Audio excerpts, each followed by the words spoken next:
Hi, my name's Matt Kramer. I'm an Agile coach.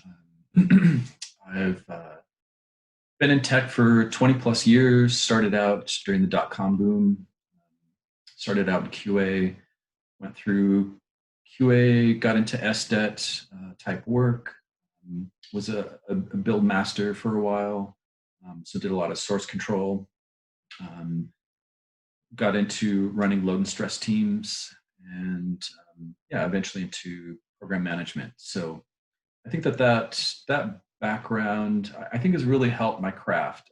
It's helped me understand the inner workings for development teams because I've really been part of development teams for a large portion of my career. So it helps me understand the challenges, the things that development teams come up against, and um, so yeah, I think that's really helped.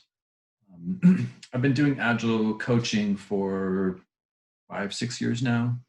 I have to go look back at the exact dates, but definitely five plus years.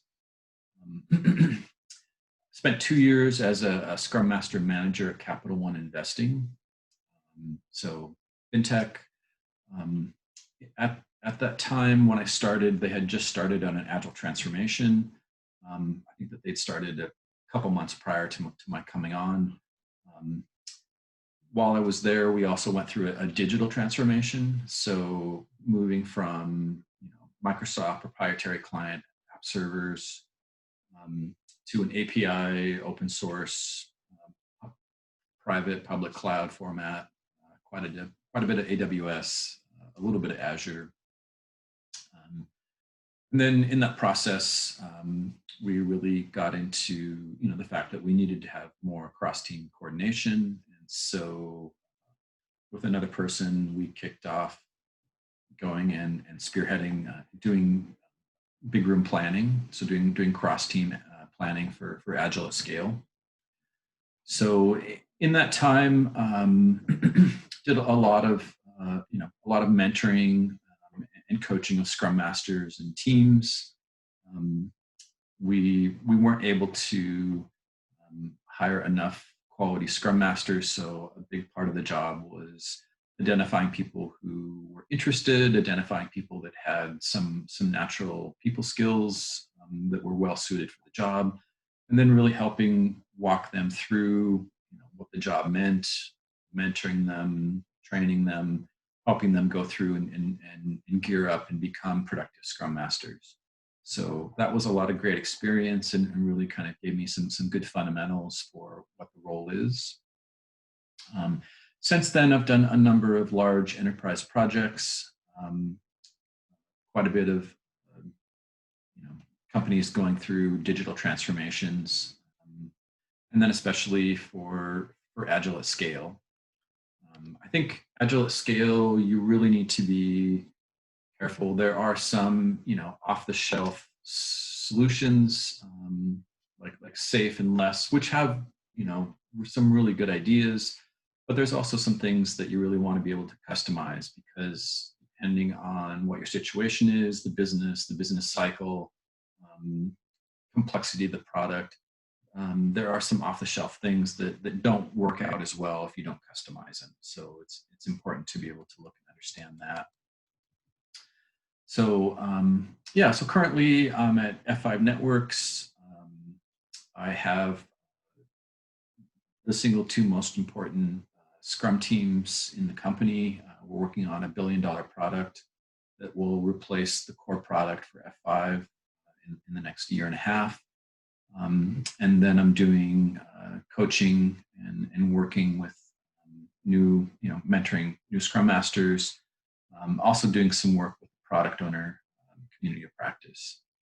So I've written a book. It's advanced Scrum Master Best Practices. So this goes beyond the typical Agile fundamental book. It's really getting into as a Scrum Master, what are the day-to-day issues and challenges that you run into, and what are the best practices that really successful Scrum Masters use in order to get around to really be successful? What makes the difference between Scrum Master who's doing okay, and the Scrum Masters that are really thriving and really are rock stars.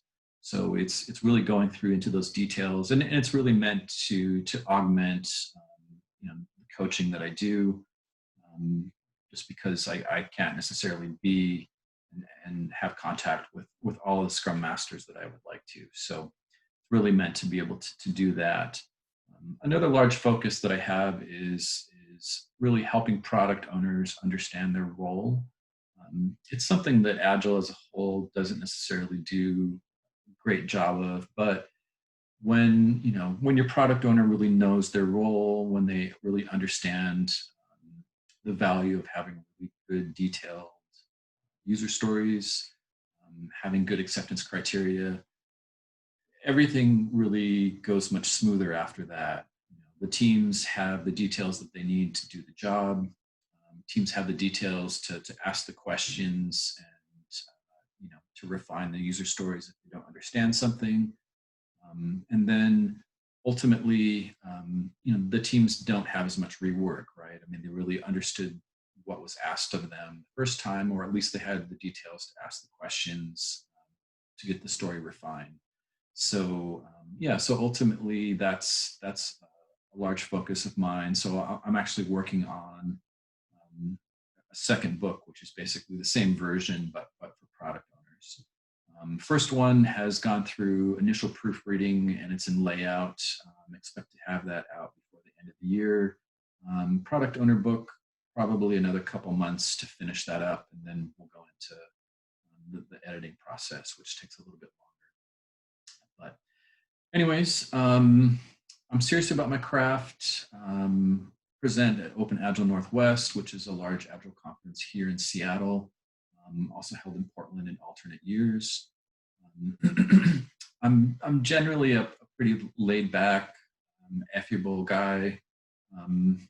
Doesn't mean that I'm not serious about my craft. I'm very serious, and definitely look for results.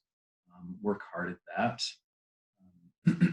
So yeah, so that's me.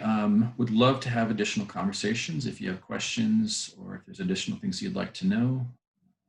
My name's Matt Kramer. I'm a serious Agile coach and I'd love to talk more. Thank you.